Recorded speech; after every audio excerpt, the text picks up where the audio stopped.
The Flying Phantom, the charter flight DC-4 with 57 passengers on board, landed in Caracas, Venezuela in 1992 after the plane disappeared in 1955 during its flight from New York to Miami. In a few minutes, ghost plane took off and disappeared again in the clouds. The reports of the witnesses and record of the radio contact between the pilot and the control tower of the airport make undeniable evidence that this mystic landing had really taken place. So there are also the airport control services staff's testimony, the descriptions of people who saw this, considered as the Deputy Minister of Civil Defense Ramon Estavar had reported. But the main proof, according to Mr. Estavar, is a hand-sized calendar dated 1955, which the pilot of the ghost plane had dropped on the runway a few seconds before the plane DC-4 took off and hit in the sky. I saw the plane, I heard the pilot's voice, I have even held the small calendar in my hand, but I still can't believe my own eyes, said Juan de la Corte, who clearly saw everything what was going on at the moment from his office in the control tower of the airport. The passenger of the flight DC-4 were sure that it was the year 1955 and they had landed in Florida, but that was wrong. Only God knows where the people had spent all these years. According to Mr. de la Corte and some other traffic controllers, they had immediately understood that something strange and supernatural was about to happen when they saw an old-type plane with propeller, which was not seen on the radar screen. We saw the plane with our own eyes, but on the radar we saw nothing, said Mr. de la Corte. We asked the pilot to give his name, but in reply we heard, "Where are we now?" This voice showed that the man was frightened and confused, but finally he told us that he was doing charter flight 914 from New York to Miami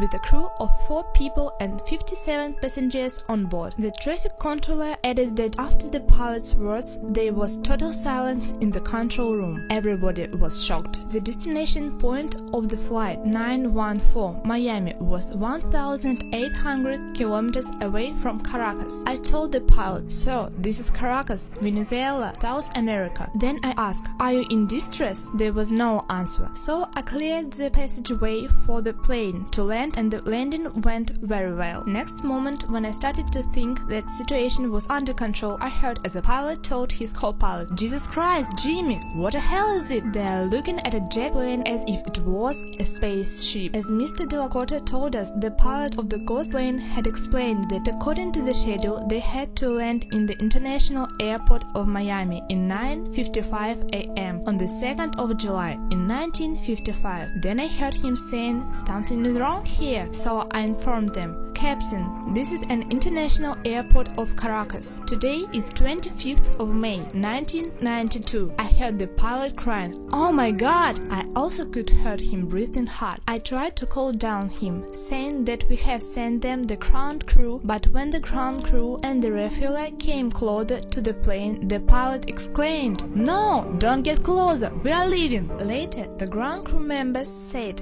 that they could see the faces of the passengers looking at them from the illuminators, and then the pilot opened the illuminators of his cabin and waved his hand, meaning go away. He was waving at us with the file, said de la Corte, and probably at the moment the small calendar fell from the file and we found it later. Then the pilot started the engine and the plane took off. Later, all the records of these radio stations and the hand-sized calendar were highly classified by secret services. If you like this video, thumbs up and subscribe on our channel.